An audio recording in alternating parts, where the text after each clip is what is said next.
Amigos oyentes, reciban un saludo de la redacción de Vatican News Radio Vaticano y quien les habla, Patricia Inestrosa, en esta transmisión de hoy, lunes 9 de enero, en el encuentro del Papa anual y tradicional con el cuerpo diplomático acreditado ante la Santa Sede para las felicitaciones navideñas. Un saludo a quienes nos retransmiten por radio y televisión, Setelmont TV de España, desde los Estados Unidos, EWTN, ESNE Radio y Televisión, Radio Paz de Miami, Radio Inmaculada e Inmaculada TV, Catholic Faith Network y el Consejo Episcopal Latinoamericano CELAM, también Radio Magna en Chubut, región de la Patagonia Argentina, Radio Vicentina de Chile, Radio Caritas Universidad Católica de Asunción Paraguay, Radio María del Salvador. Ya el cuerpo diplomático, quienes nos está escuchando en radio podrán, el cuerpo diplomático se ha ya puesto en pie para la llegada dentro de poco del pontífice, el Papa Francisco. Actualmente hay 183 estados que mantienen relaciones diplomáticas con la Santa Sede. A ellos hay que añadir la Unión Europea y la Soberana Orden Militar de Malta. Hay 91 cancillerías de embajadas acreditadas ante la Santa Sede con sede en Roma, incluidas las de la Unión Europea y la Soberana Orden de Malta. También tienen su sede en Roma las oficinas acreditadas ante la Santa Sede de la Liga de Estados Árabes, la Organización Internacional para las Migraciones y el Alto Comisionado de las Naciones Unidas para los Refugiados. El pontífice está en estos momentos entrando en la sala donde se encuentra todo el cuerpo diplomático. Está caminando apoyándose con su bastón. Recordamos además que el 15 de agosto del año pasado se firmó el acuerdo entre la Santa Sede y la República Democrática de Santo Tomé y Príncipe. Y el 14 de septiembre se firmó el acuerdo complementario al acuerdo entre la Santa Sede y la República de Kazajistán sobre las relaciones mutuas del 24 de septiembre de 1998, relativo a la concesión de visados y permisos de residencia al personal eclesiástico y religioso procedente del extranjero. El 22 de octubre, la Santa Sede y la República Popular China acordaron prorrogar por otros 2 años la validez del acuerdo provisional sobre el nombramiento de obispos, celebrado el 22 de septiembre del 2018 y renovado por primera vez el 22 de octubre del 2020. El 4 de octubre del 2022, la Convención Marco de las Naciones Unidas sobre el Cambio Climático y el Acuerdo de París entraron en vigor para la Santa Sede en nombre del Estado de la Ciudad del Vaticano. En estos momentos está por iniciar sus palabras el decano del cuerpo diplomático, George Pulitz.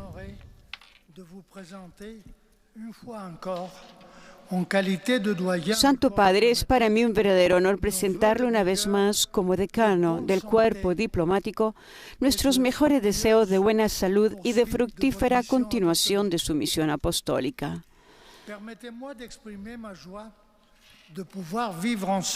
Permítame expresarle la alegría de poder vivir juntos el acostumbrado momento de encuentro que llena de esperanza nuestros corazones y muestra al mundo, simbólicamente, a los representantes de los estados reunidos en torno al Santo Padre.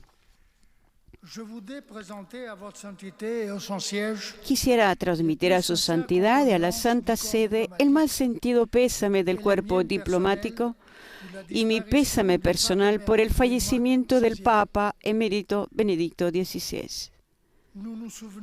Todos le recordamos con estima y afecto, no solo por su dedicación a la Iglesia y su profunda cultura, sino también por su amabilidad y disponibilidad para con nosotros, los diplomáticos. Además, en los 8 años de su pontificado, Benedicto XVI llevó a cabo una impresionante labor pastoral y magisterial. También visitó muchos de nuestros países.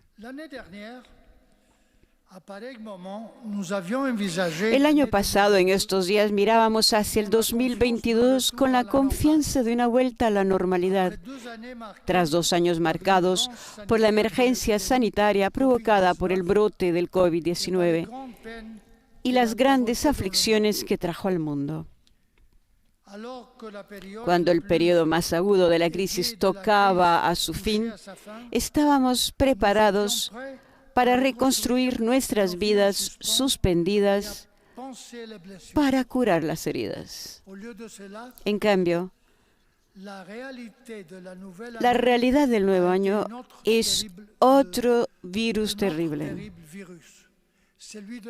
el de la guerra, que lejos de erradicarse, parece querer extenderse como una nueva pandemia que, por desgracia, amenaza con implicar al mundo entero.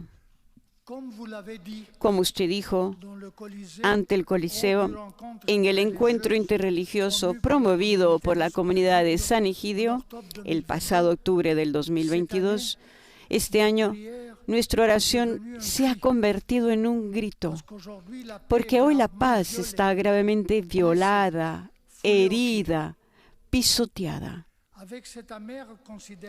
Con esta amarga consideración en el corazón, quisiera recordar hoy la oración que dirigió a la Santísima Virgen con ocasión del acto de veneración del pasado 8 de diciembre. Una oración que me conmovió por la intensidad y la fuerza de la exhortación dirigida a la Virgen. Mirándote a ti, que estás sin pecado, podemos seguir creyendo y esperando que sobre el odio venza el amor, sobre la mentira venza la verdad, sobre la ofensa venza el perdón, sobre la guerra venza la paz.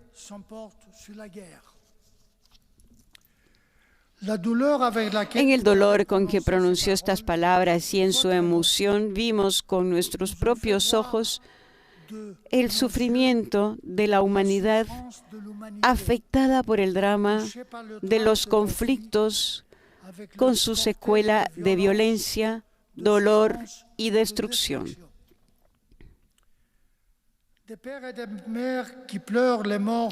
Padres y madres que lloran la muerte de sus hijos, jóvenes que se convierten en huérfanos prematuros, hogares destruidos, tierras devastadas, exiliados y refugiados.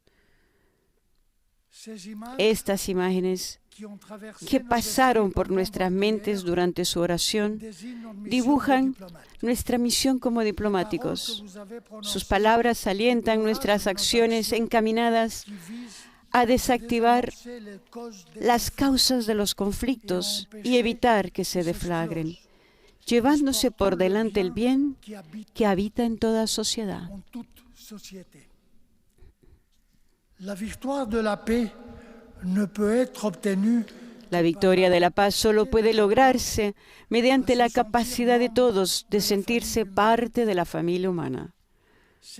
Solo a través de la escucha, el diálogo, la aceptación y la acogida del otro, del débil, del marginado, es posible construir la cultura de la paz, de la que el mundo actual parece tener gran necesidad. Recorriendo los caminos que usted ha realizado en este último año, es evidente el esfuerzo, incluso físico, ofrecido por usted, Santo Padre, para quitar oxígeno al fuego del mal y de la indiferencia. Estamos hoy aquí para agradecerles su ejemplo y su compromiso. Los desafíos que usted también ilustró en su reciente mensaje del Día de la Paz son asumidos por la diplomacia con la convicción de que la paz es vital para los países en crisis, pero también para las naciones que directa o indirectamente sufren sus consecuencias nefastas. Entre ellos, la pobreza, la desigualdad, el acceso a la alimentación, la salud pública y el trabajo decente para todos. La aceptación y la integración de los que viven como marginados en nuestras sociedades son cada vez más relevantes. Le agradecemos, Santo Padre, los ejemplos a seguir que nos ofrece a través de sus viajes. En Malta, usted llamó la atención sobre el tema de la acogida y la fraternidad. Recordó que el significado fenicio del nombre de la isla es puerto seguro y que es fundamental un enfoque común de la cuestión de la inmigración. Habló de un Mediterráneo que necesita corresponsabilidad para volver a ser un teatro de solidaridad.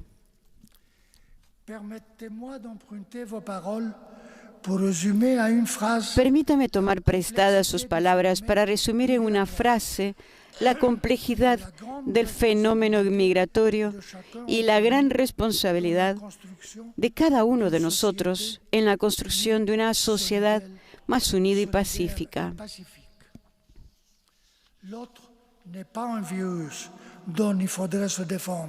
El otro no es un virus contra el que hay que defenderse, sino una persona a la que hay que acoger. En la peregrinación penitencial a Canadá, usted continuó el camino de sanación y reconciliación con los pueblos indígenas. Expresó su solidaridad con los pueblos de las periferias y reafirmó el compromiso de la Santa Sede con el cuidado de la creación.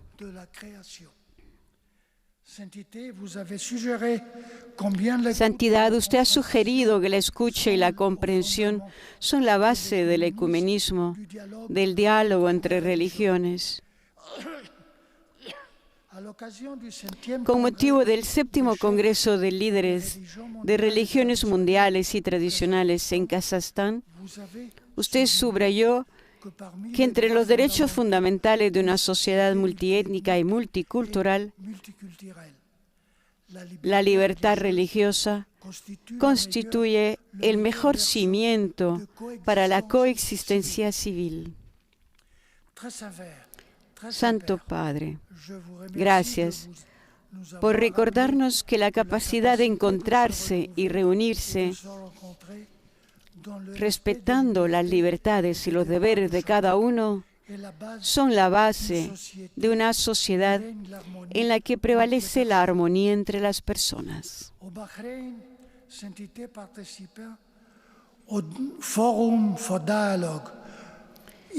En Bahrein, su santidad, participando en el Foro para el Diálogo Oriente y Occidente para la Coexistencia Humana, nos invitó una vez más a reconocer el valor de lo que nos une intrínsecamente, al tiempo que mantenemos nuestro carácter distintivo y nuestra diversidad.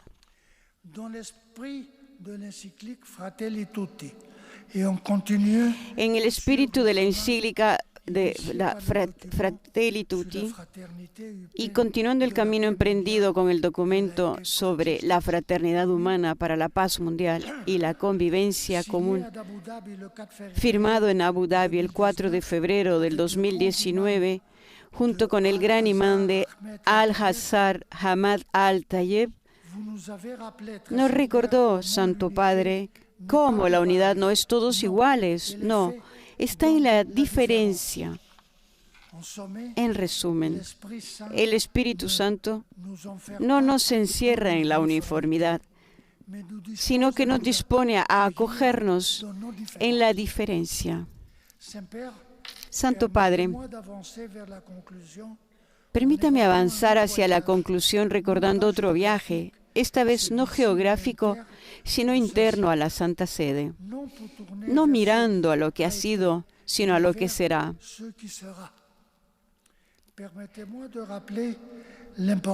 Permítame recordar la importancia de la conclusión del camino eclesial y sinodal de la Constitución Apostólica Predicate Evangelium sobre la curia romana y su servicio a la Iglesia en el mundo.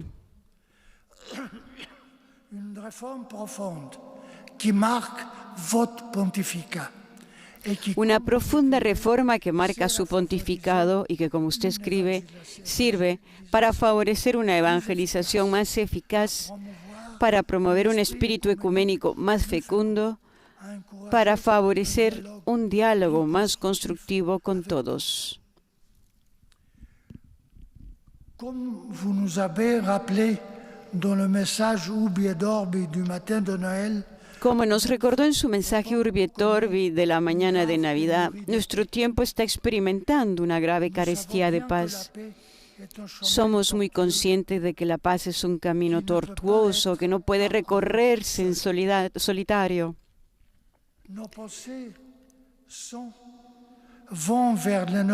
Nuestros pensamientos se dirigen a los muchos lugares donde está en marcha la Tercera Guerra Mundial a pedazos y donde la paz lucha por hacerse oír. Lugares para los que usted pidió la mañana de Navidad que silenciaran las armas. Pero sabemos bien que la paz requiere valor y verdad.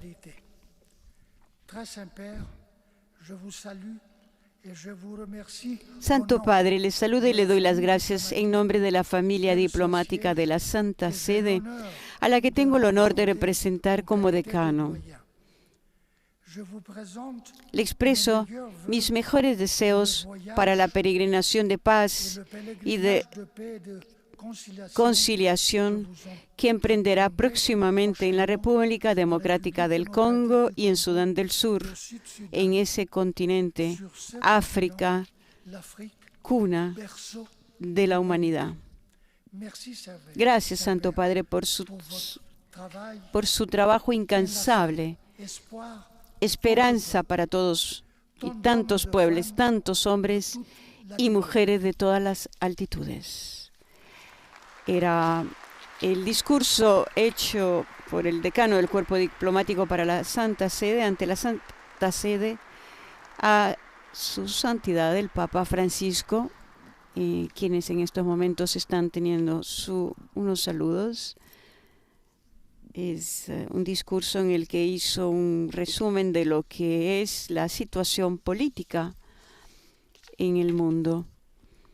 A continuación, el Papa dará sus palabras al cuerpo diplomático en lo que son en este día en donde están en el intercambio de las felicitaciones navideñas.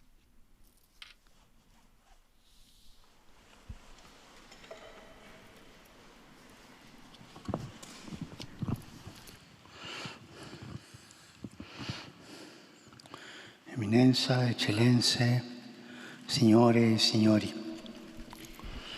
Eminencias, excelencias, señoras y señores, les agradezco su presencia en nuestra tradicional cita, que este año desea hacer una invocación por la paz en un mundo que ve cómo crecen las divisiones y las guerras. Grato al decano del Cuerpo Diplomático, Su Eccellenza, Signor Georges Poulit. Agradezco particularmente al decano del Cuerpo Diplomático, Su Excelencia, el señor Georges Poulit, los buenos deseos que me ha dirigido en nombre de todos ustedes. Mi saludo se extiende a cada uno, a sus familias, a los colaboradores y a los pueblos y gobiernos de los países que representan. También deseo expresarles a todos ustedes y a sus autoridades mi gratitud por los mensajes de condolencia que han enviado con ocasión de la muerte del Papa emérito Benedicto XVI y por la cercanía manifestada durante las exequias. Acabamos de concluir el tiempo de Navidad en el que los cristianos hacen memoria del misterio del nacimiento del Hijo de Dios. El profeta Isaías lo había preanunciado con estas palabras: porque un niño nos ha nacido, un hijo nos ha sido dado. La soberanía reposa sobre sus hombros y se le da por nombre: Consejero maravilloso, Dios fuerte, Padre para siempre, Príncipe de la paz. Vuestra presencia afirma el valor de la paz y de la fraternidad humana, que el diálogo contribuye a construir. Por lo demás, la tarea de la diplomacia es precisamente la de allanar las divergencias para favorecer un clima de colaboración y confianza recíprocas para la satisfacción de las necesidades comunes.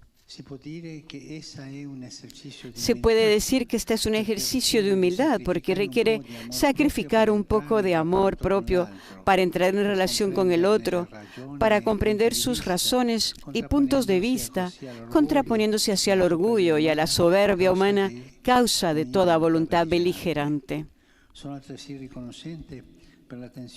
También quiero expresar mi reconocimiento por la atención que vuestros países dirigen a la Santa Sede, marcada, entre otras cosas, durante este último año por la decisión de Suiza, de la República del Congo, de Mozambique y de Azerbaiyán de nombrar embajadores residentes en Roma, como también la firma de nuevos acuerdos bilaterales con la República Democrática de Santo Tomé y Príncipe y con la República de Kazajistán. En esta sede me gustaría recordar también que en el contexto del diálogo respetuoso y constructivo, la Santa Sede y la República Popular China han acordado prorrogar por otro bienio la validez del acuerdo provisional sobre el nombramiento de los obispos estipulado en Pekín en el 2018. Espero que esta relación de colaboración pueda desarrollarse en favor de la vida de la Iglesia Católica y del bien del pueblo chino. Al mismo tiempo, le renuevo la certeza de la plena colaboración de la Secretaría de Estado y de los dicasterios de la Curia Romana, la cual, con la promulgación de la nueva Constitución Apostólica Predicati Evangelium, ha sido reformada en algunas estructuras para un mejor desempeño con espíritu evangélico, trabajando por el bien y al servicio de la comunión, la unidad y la edificación de la Iglesia Universal, y atendiendo a las exigencias del mundo en el que la Iglesia está llamada a cumplir su misión. Estimados embajadores,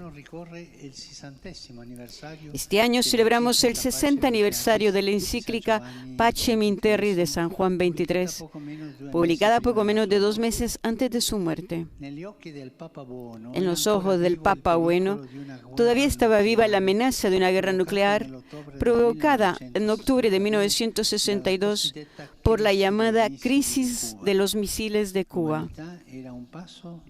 La humanidad estaba a un paso de su propia extinción si no se hubiesen sido capaces de hacer prevalecer el diálogo consciente de los efectos destructivos de las armas atómicas.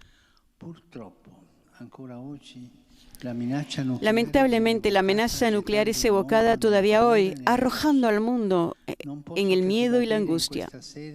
Debo reiterar en esta sede que la posesión de armas atómicas es inmoral, porque como observaba Juan 23, si bien parece difícilmente creíble que haya hombres con suficiente osadía para tomar sobre sí la responsabilidad de las muertes y de la asoladora destrucción que acarrearía una guerra, resulta innegable, en cambio, que un hecho cualquiera imprevisible puede de improviso e inesperadamente provocar el incendio bélico. Bajo la amenaza de las armas nucleares perdemos todos. Desde este punto de vista, despierta una preocupación particular el estancamiento de las negociaciones acerca del reinicio del Plan de Acción Integral Conjunto, más conocido como Acuerdo sobre el Programa Nuclear Iraní. Deseo que se pueda llegar cuanto antes a una solución concreta para garantizar un futuro más seguro. Hoy está en curso la tercera guerra mundial de un mundo globalizado en el que los conflictos parecen afectar directamente solo algunas áreas del planeta, pero que implican sustancialmente a todos. El ejemplo más cercano y reciente es precisamente la guerra en Ucrania, con su reguero de muerte y destrucción, con los ataques a las infraestructuras civiles que llevan a las personas a perder la vida, no solo a causa de las bombas y de la violencia, sino también del hambre y el frío.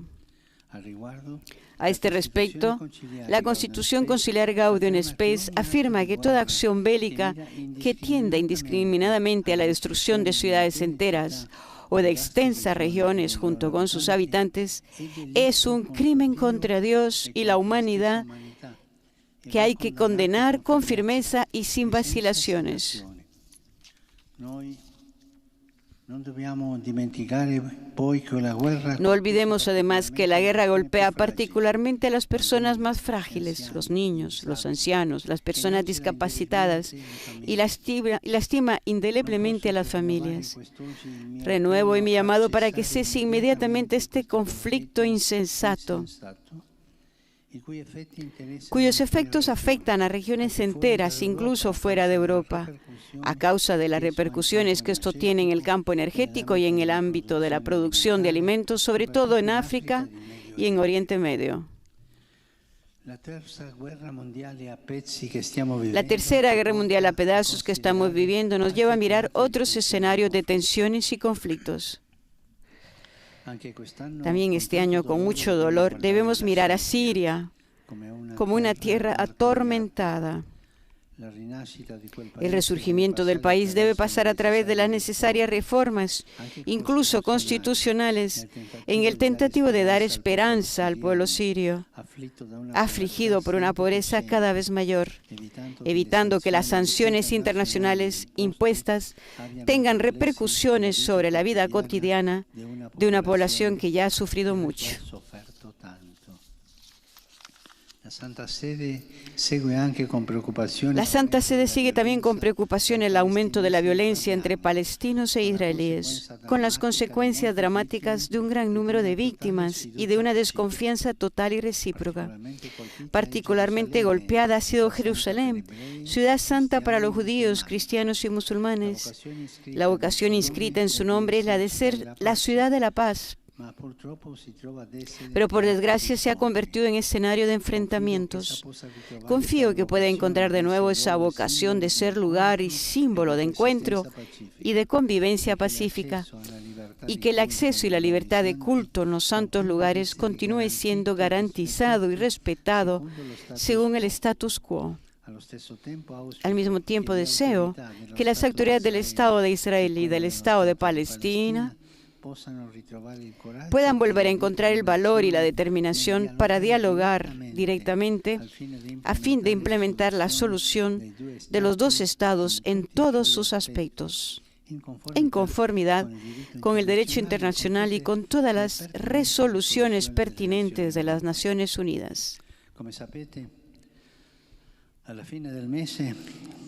Como saben, a fines de este mes podré ir finalmente como peregrino de paz a la República Democrática del Congo, con el deseo de que cese la violencia en el este del país y prevalezca el camino del diálogo y la voluntad de trabajar por la seguridad y el bien común. La peregrinación proseguirá a Sudán del Sur, donde será acompañado por el arzobispo de Canterbury y el moderador general de la Iglesia Presbiteriana de Escocia. Juntos, deseamos unirnos al clamor de paz de la población y contribuir al proceso de reconciliación nacional. Tampoco debemos olvidar otras situaciones en las que siguen pesando las consecuencias de los conflictos que aún no se han resuelto. Pienso en particular en la situación del Cáucaso meridional. Exhorto a las partes a respetar el alto al fuego, reiterando que la liberación de los prisioneros militares y civiles sería un paso importante hacia el acuerdo de paz deseado. Pienso también en Yemen, donde rige la tregua alcanzada el pasado mes de octubre, pero donde tantos civiles siguen muriendo a causa de las minas, y en Etiopía, donde deseo que se continúe el proceso de pacificación y se refuerce el compromiso de la comunidad internacional para afrontar la crisis humanitaria que afecta al país. Sigo con aprehensión también la situación de África Occidental, cada vez más afligida por la violencia del terrorismo. Pienso en particular en los dramas que viven las poblaciones de Burkina Faso, Malí y Nigeria, y espero que los procesos de transición en curso en Sudán, Malí, Chad, Guinea y Burkina Faso se desarrollen respetando las aspiraciones legítimas de las poblaciones implicadas. Sigo también con particular atención la situación de Myanmar, que ya desde hace 2 años experimenta violencia, dolor y muerte. Invito a la comunidad internacional a activarse para concretizar los procesos de reconciliación y exhorto a todas las partes implicadas a comenzar de nuevo el camino del diálogo para volver a dar esperanza a la población de aquella amada tierra. Pienso finalmente en la península coreana, para la que deseo que no falten la buena voluntad y el compromiso por la concordia, a fin de construir la tan deseada paz y la prosperidad para todo el pueblo coreano. Todos los conflictos ponen siempre de relieve las consecuencias letales de un continuo recurso a la producción de nuevos y cada vez más sofisticados armamentos, a veces justificada por la razón de que actualmente la paz no puede garantizarse si no se apoya en una paridad de armamentos. Es preciso romper esa lógica y proceder por el camino de un desarme integral, porque ninguna paz es posible allí donde proliferan instrumentos de muerte.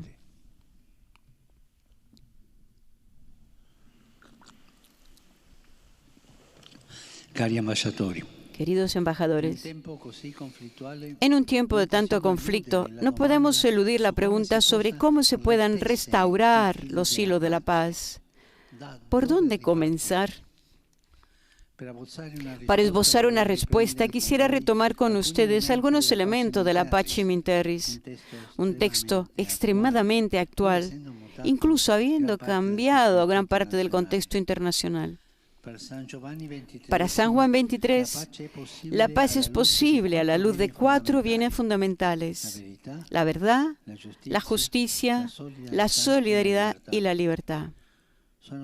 Estos son los pilares que regulan las relaciones tanto entre los individuos como entre las comunidades políticas.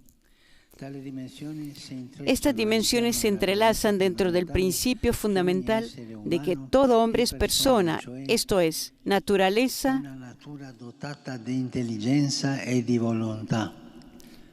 dotada de inteligencia y de libre albedrío, y que por tanto el hombre tiene por sí mismo derechos y deberes que emanan inmediatamente y al mismo tiempo de su propia naturaleza.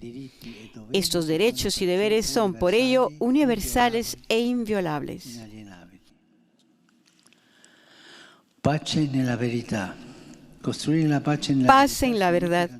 Construir la paz en la verdad significa, en primer lugar, respetar a la persona humana con su derecho a la existencia, a la integridad corporal y garantizar la posibilidad de buscar la paz libremente y manifestar, difundir sus opiniones. Esto exige que en todo el mundo se cree un ambiente dentro del cual no solo los poderes públicos de cada nación, sino también los individuos y los grupos intermedios puedan con mayor seguridad realizar sus funciones, cumplir sus deberes y defender sus derechos.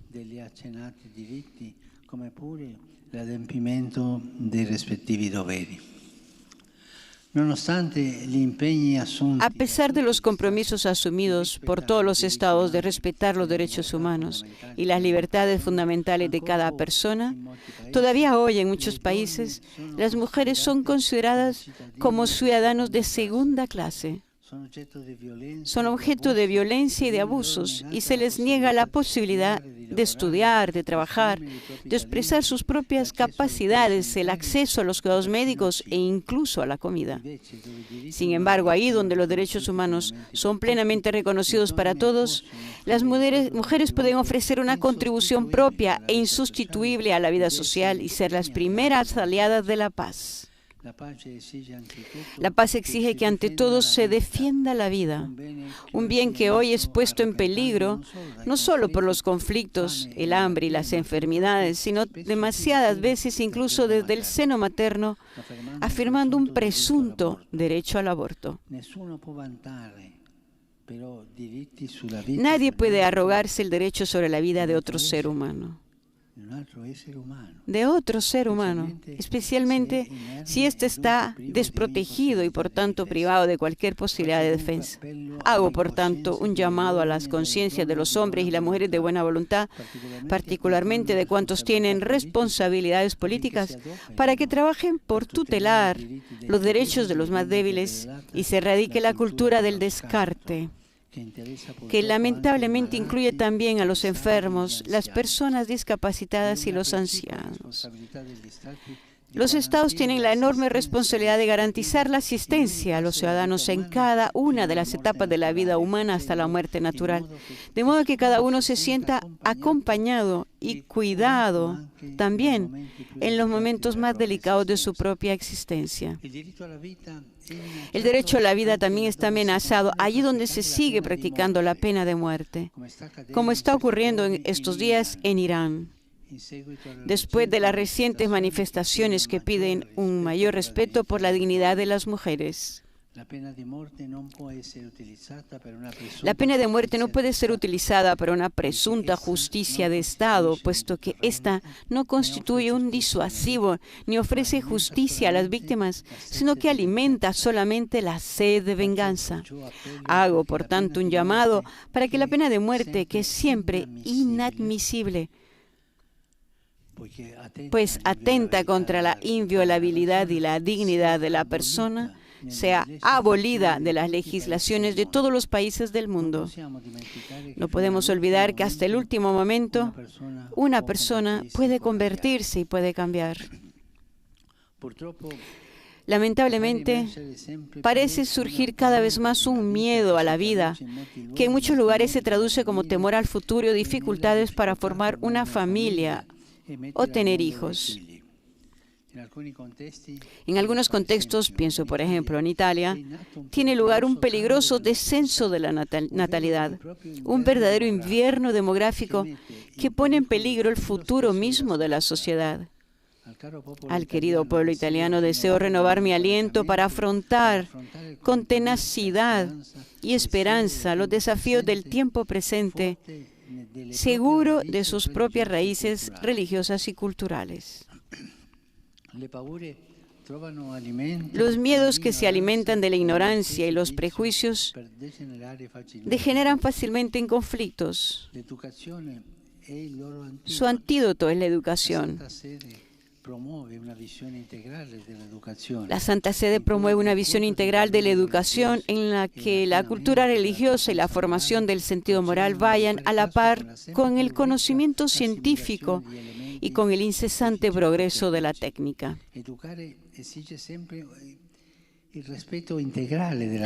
Educar exige siempre el respeto integral por la persona y por su fisonomía natural, evitando imponer una nueva y confusa visión del ser humano. Esto implica integrar los itinerarios de crecimiento humano, espiritual, intelectual y profesional, permitiendo a la persona liberarse de múltiples formas de esclavitud y afirmarse en la sociedad de modo libre y responsable. En este sentido, es inaceptable que una parte de la población pueda ser excluida de la educación, como está ocurriendo con las mujeres afganas. La educación se encuentra a merced de una crisis agudizada por las devastadoras consecuencias de la pandemia y el preocupante escenario geopolítico. En ese sentido, la cumbre sobre la transformación de la educación convocada por el secretario general de las Naciones Unidas, que se llevó a cabo el pasado mes de septiembre en Nueva York, representó para los gobiernos una oportunidad única para adoptar políticas valientes dirigidas a afrontar la catástrofe educativa actual y tomar decisiones concretas a fin de alcanzar una educación de calidad y para todos antes del 2030. Que los estados tengan la valentía de invertir la vergonzosa y asimétrica proporción entre el gasto público reservado a la educación y los fondos destinados a los armamentos. La paz también exige que se reconozca universalmente la libertad religiosa. Es preocupante que haya personas perseguidas solo porque profesan públicamente su fe y que en muchos países la libertad religiosa esté limitada. Aproximadamente un tercio de la población mundial vive en esta condición. Junto a la falta de libertad religiosa está también la persecución por motivos religiosos.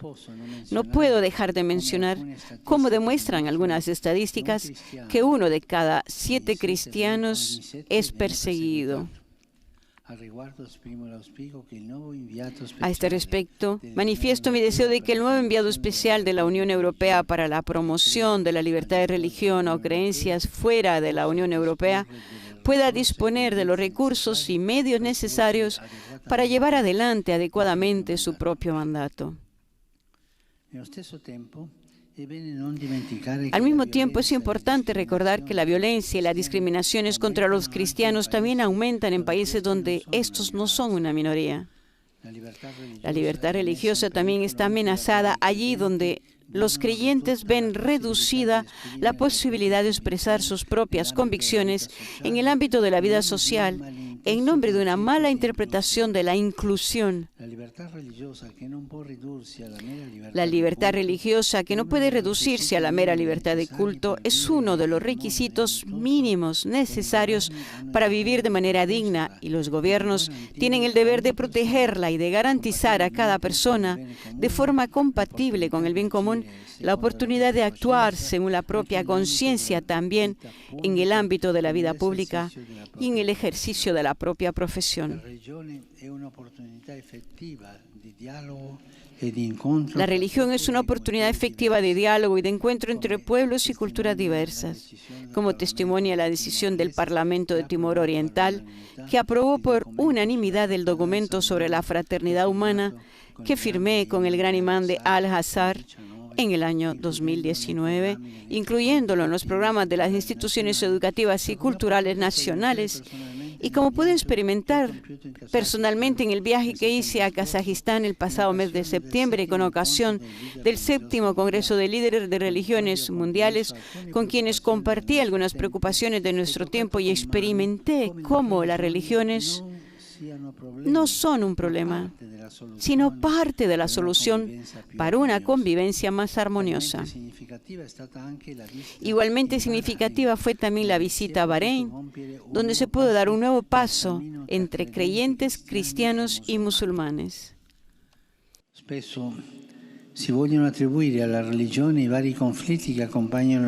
Con frecuencia se quieren atribuir a la religión los diversos conflictos que acompañan a la humanidad y a veces no faltan, efectivamente, los deplorables intentos por hacer un uso instrumental de la religión con finalidades meramente políticas.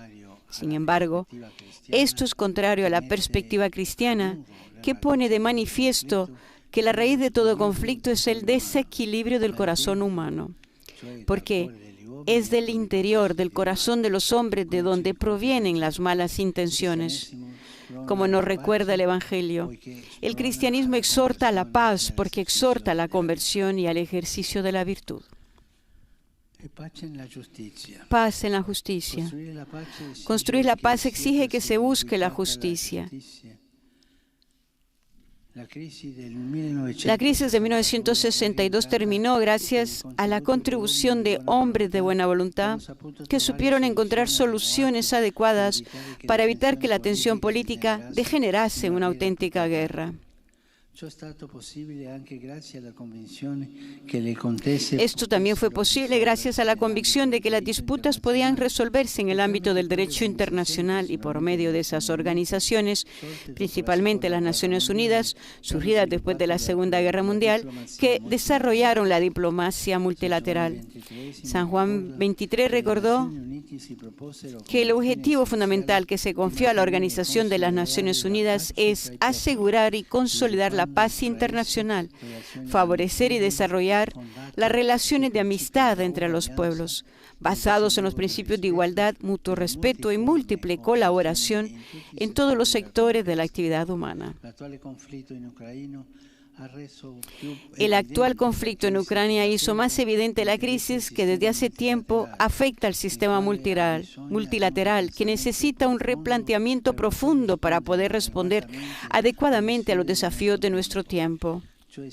Esto exige una reforma de los organismos que hacen posible su funcionamiento para que sean realmente representativos de la necesidad y de las sensibilidades de todos los pueblos, evitando mecanismos que den mayor peso a algunos en detrimento de otros.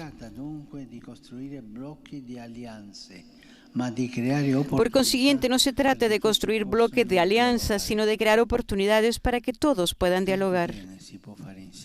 Se puede hacer tanto bien juntos.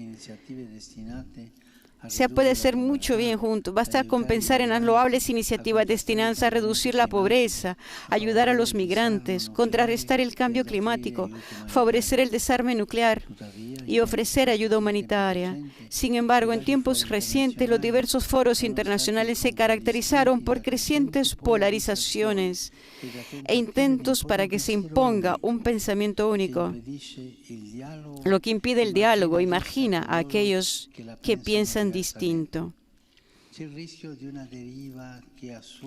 Existe el riesgo de una deriva que asume cada vez más el rostro de un totalitarismo ideológico que promueve la intolerancia respecto al que no adhiere a supuestas posiciones de progreso,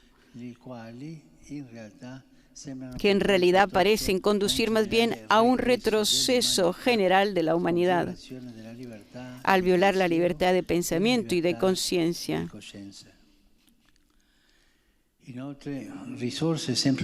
Asimismo, se emplean cada vez más recursos para imponer, especialmente en relación a los países más pobres, formas de colonización ideológica, creando, por otra parte, un nexo directo entre la concesión de ayudas económicas y la aceptación de tales ideologías. Eso ha agotado el debate interno de las organizaciones internacionales, impidiendo intercambios fructuosos y propiciando a menudo la tentación de afrontar las cuestiones de manera autónoma y, en consecuencia, sobre la base de relaciones de fuerza. Por otra parte, durante mi viaje a Canadá el pasado mes de julio, pude palpar las consecuencias de la colonización, encontrándome de un modo especial con las poblaciones indígenas que sufrieron por las políticas de asimilación del pasado. Allí donde se busca imponer a otras culturas formas de pensamiento que no les pertenecen, se abre el camino a duros enfrentamientos y a veces también a la violencia. Es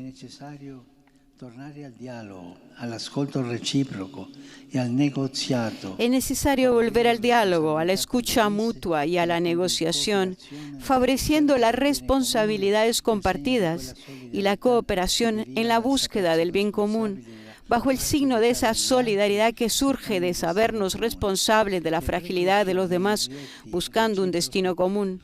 Las exclusiones y los vetos recíprocos no llevan más que a alimentar mayores divisiones. Finalmente, paz en la solidaridad. En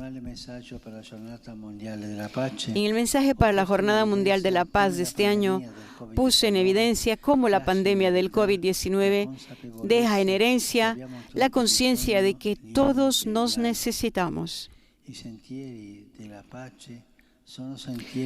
Los caminos de la paz son caminos de solidaridad, porque nadie puede salvarse solo. Vivimos en un mundo tan interconectado que el actuar de cada uno termina por repercutir en todos. En esta sede quisiera subrayar 3 ámbitos en los que emerge con particular fuerza la interconexión que une hoy a la humanidad y por los que es especialmente urgente una mayor solidaridad. El primero es el de las migraciones, que afecta a regiones enteras de la Tierra. Muchas veces se trata de personas que huyen de guerras y persecuciones, afrontando peligros inmensos. Por otra parte, ha de respetarse íntegramente también el derecho de cada hombre a conservar o cambiar su residencia, de emigrar a otros países y fijar ahí su domicilio, y debe tener la posibilidad de regresar a su propia tierra de origen. La migración es una cuestión en la que no es admisible proceder de forma desorganizada. Para comprenderlo es suficiente mirar el Mediterráneo convertido en una gran tumba, en un gran cementerio. Esas vidas truncadas son el emblema del naufragio de nuestra civilización, como tuve ocasión de recordar durante mi viaje a Malta la primavera pasada. En Europa es urgente reforzar el marco normativo por medio de la aprobación del nuevo pacto sobre migración y asilo, para que se puedan implementar políticas adecuadas que acojan, acompañen, promuevan e integren a los migrantes. Al mismo tiempo, la solidaridad exige que las necesarias operaciones de asistencia y cuidado de los náufragos no pesen totalmente sobre las poblaciones de los principales puntos de llegada. El segundo ámbito abarca la economía y el trabajo. Las crisis que se sucedieron en los últimos años han puesto en evidencia los límites de un sistema económico que tiende más a crear beneficios para unos pocos que oportunidades de bienestar para muchos. Una economía que tiende mayormente al dinero que a la producción de bienes útiles. Esto ha generado empresas más frágiles y mercados de trabajo altamente injustos. Es necesario dar dignidad a la empresa y al trabajo, combatiendo toda forma de explotación que termina por tratar a los trabajadores del mismo modo que una mercancía, puesto que sin trabajo digno y bien remunerado, los jóvenes no se convierten verdaderamente en adultos y las desigualdades aumentan. El tercer ámbito es el cuidado de nuestra casa común. De forma continua, se presentan ante nosotros los efectos del cambio climático y las graves consecuencias que esto tiene en la vida de poblaciones enteras, sea por las devastaciones que a veces producen, como sucedió en Pakistán, en las áreas afectadas por las inundaciones, donde los focos de enfermedades transmitidas por el agua estancada siguen aumentando,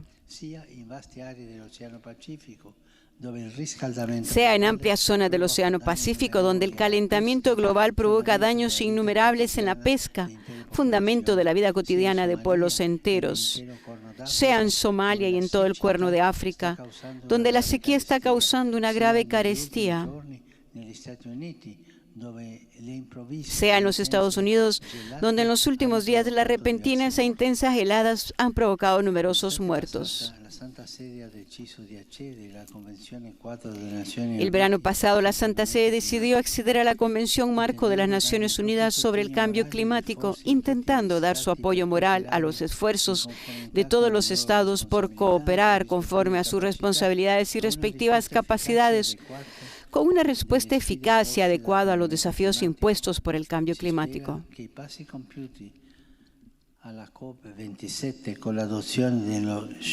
Se espera que los pasos que ha dado la COP27 con la adopción del Sharm el-Sheikh Implementation Plan, aunque limitados, puedan aumentar la toma de conciencia de toda la humanidad hacia una cuestión urgente que ya no puede ser evadida. Objetivos alentadores fueron concordados y acordados, sin embargo, durante la reciente conferencia de las Naciones Unidas sobre la biodiversidad en la COP15, que se realizó en Montreal el mes pasado. Paz en la libertad.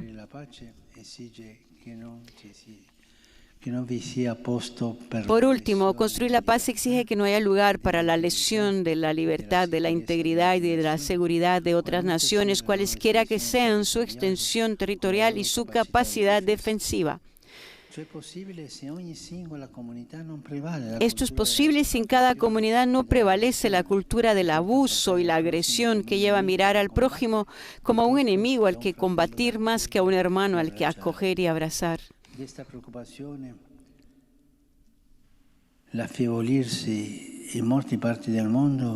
Es preocupante el debilitamiento en muchas partes del mundo de la democracia y de la posibilidad de libertad que está consciente, aún con todos los límites de un sistema humano.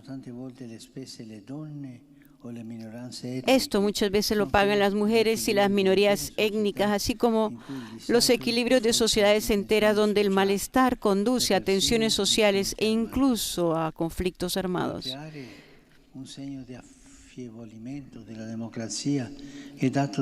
En muchas zonas, un signo de debilitamiento de la democracia está marcado por las crecientes polarizaciones políticas y sociales que no ayudan a resolver los problemas urgentes de los ciudadanos. Pienso en las numerosas crisis políticas en diversos países del continente americano, con su carga de tensiones y formas de violencia que agudizan los conflictos sociales.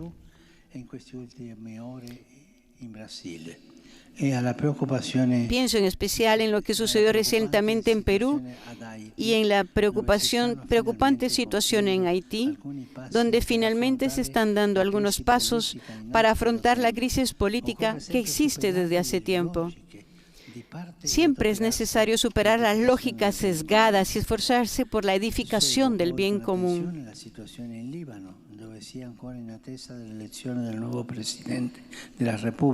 Además, sigo con atención la situación en el Líbano, donde todavía se aguarda la elección del nuevo presidente de la República, y espero que todos los actores políticos se comprometan para que el país pueda recuperarse de la dramática situación económica y social en la que se encuentra.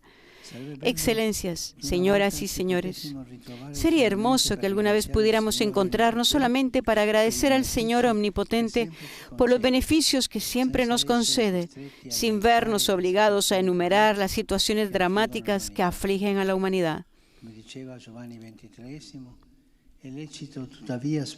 Como decía Juan 23, cabe esperar que los pueblos, por medio de relaciones y contactos institucionalizados, lleguen a conocer mejor los vínculos sociales con que la naturaleza humana los une entre sí y a comprender con claridad creciente que entre los principales deberes de la común naturaleza humana hay que colocar el de que las relaciones individuales e internacionales obedezcan al amor y no al temor, porque ante todo es propio del amor llevar a los hombres a una sincera y múltiple colaboración material y espiritual de la que tantos bienes pueden derivarse para ellos. Con estos anhelos renuevo a ustedes y a los países que representan mis mejores deseos para el año nuevo. Gracias. Era el extenso discurso que tradicionalmente hace el Papa Francisco al cuerpo diplomático acreditado ante la Santa Sede. Son ellos 183 países, 183 estados que mantienen las relaciones diplomáticas con la Santa Sede. Recordamos, el pontífice dijo a los embajadores que su presencia afirma el valor de la paz y de la fraternidad humana, que el diálogo contribuye a construir. La tarea de la diplomacia es precisamente la de allanar las divergencias para favorecer un clima de colaboración y confianza recíprocas para la satisfacción de las necesidades comunes. En estos instantes, el Papa está acercándose para concluir ya este momento, este evento. Y mencionando a San Juan 23 en su encíclica Pacem in Terris, Francisco recordó que aún como en 1962, la amenaza nuclear amenaza a la humanidad. Al respecto reiteró que la posesión de armas atómicas es inmoral. Bajo la amenaza de las armas nucleares perdemos todos, dijo. Dijo que hoy está en curso la Tercera Guerra Mundial de un mundo globalizado en el que los conflictos parecen afectar directamente solo algunas áreas del planeta, pero que implican sustancialmente a todos. Una vez más, recordó a los conflictos el de Ucrania y renovó su llamado para que cese inmediatamente este conflicto insensato cuyos efectos afectan a regiones enteras, producto justamente de ser una humanidad globalizada. Dirigió su mirada también a otros conflictos como el de la atormentada Siria entre palestinos e israelíes. Al respecto, mencionando a Jerusalén, ciudad santa para los judíos, cristianos y musulmanes, cuya vocación inscrita en su nombre es la de ser la ciudad de la paz, el Papa confió que pueda encontrar de nuevo esa vocación de ser lugar y símbolo de encuentro y de convivencia pacífica, y que el acceso y la libertad de culto en los santos lugares continúe siendo garantizado y respetado según el status quo. El Papa también mencionó otros conflictos como el de República Democrática del Congo y Sudán del Sur, donde irá próximamente y irá como peregrino de la paz. Recordó Yemen, Etiopía, Malí, Nigeria, el Chad, Guinea y Burkina Faso, la situación en Myanmar, e invitó a la comunidad internacional a activarse para concretizar los procesos de reconciliación y exhortó a todas las partes implicadas en Myanmar a comenzar de nuevo el camino del diálogo para volver a dar esperanza a la población de esta amada tierra, dijo. Y el Papa también se cuestionó sobre cómo pueden restaurarse los hilos de la paz, por dónde comenzar, y una vez más retomó la encíclica de San Juan 23 para decir que es posible la paz a la luz de 4 bienes fundamentales: la verdad, la justicia, la solidaridad y la libertad. Construir la paz en la verdad significa, dijo el Papa, en primer lugar, respetar a la persona humana con su derecho a la existencia, a la integridad corporal. Recordó las libertades restringidas de las mujeres en muchos países consideradas ciudadanas de segunda clase. También el Papa dijo que la paz exige que ante todo se defienda la vida y el respeto. Mencionó el aborto, la eutanasia. Dijo que los estados tienen la enorme responsabilidad de garantizar la asistencia a los ciudadanos en cada una de las etapas de la vida humana hasta la muerte natural. Mencionó la pena de muerte y esos estados como el de Italia, que por un temor al futuro o dificultades para formar una familia, se ha creado un descenso de la natalidad, creándose un invierno demográfico, dijo Francisco. La paz, dijo, también exige que se reconozca universalmente la libertad religiosa, recordando las persecuciones contra cristianos. 1/3 de la población mundial vive en esta condición. 1 de cada 7 cristianos son perseguidos. El Papa dice que construir la paz exige que se busque la justicia. El actual conflicto en Ucrania hizo más evidente, dijo, la crisis que desde hace tiempo afecta el sistema multilateral, que necesita un replanteamiento profundo para poder responder adecuadamente a los desafíos de nuestro tiempo. Se trata, dijo el Papa, de crear oportunidades para que todos puedan dialogar, porque los caminos de la paz son caminos de solidaridad y porque nadie puede salvarse solo. Vivimos, dijo Francisco, en un mundo tan interconectado que el actuar de cada uno termina por repercutir en todos. Y subrayó 3 ámbitos en los que emerge con particular fuerza la interconexión que une hoy a la humanidad y por los que es especialmente urgente una mayor solidaridad.